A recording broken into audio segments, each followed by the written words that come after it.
इस लेक्चर में हम loss of head due to bend देखेंगे। तो देखिए क्या होता है, जब पाइप में बेंड होता है इस तरीके से, उसके कारण भी क्या होता है, लॉस ऑफ हेड होता है।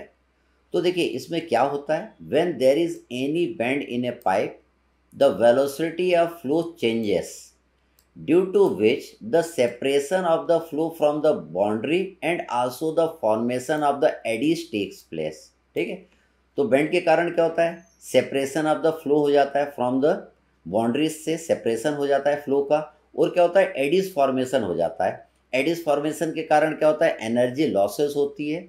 एनर्जी लॉसेस होगी तो क्या होगा, लॉस ऑफ हेड आपका हो जाएगा। Thus the energy is lost, loss of head in a pipe due to bend is express as. तो लॉस ऑफ हेड निकालना है due to bend in the pipeline, अगर आपको निकालना है तो देखिए उसका क्या फॉर्मूला है, h b equal to k v square by 2g। अब यहाँ पे एच बी क्या है, it is the loss of head due to bend है, v is the velocity of flow है, k is the coefficient of bend, ये हमको दिया रहता है। अब यहाँ पे k किस पे डिपेंड करता है, k आपका डिपेंड करेगा एंगल ऑफ बेंड। अगर एंगल ऑफ बेंड है तो loss of head due to bend क्या होगा, ज़्यादा होगा। Radius of curvature of bend पे डिपेंड करेगा।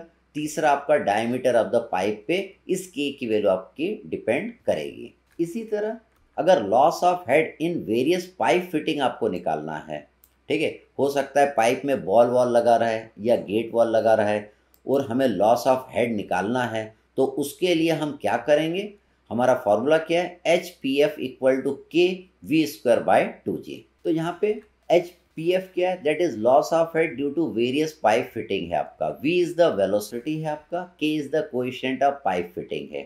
k क्या है, it is the coefficient of pipe fitting है। तो जनरली हम यही फार्मूला यूज कर रहे हैं।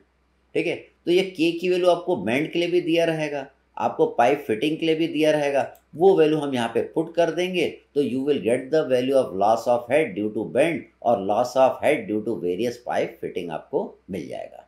Thank you.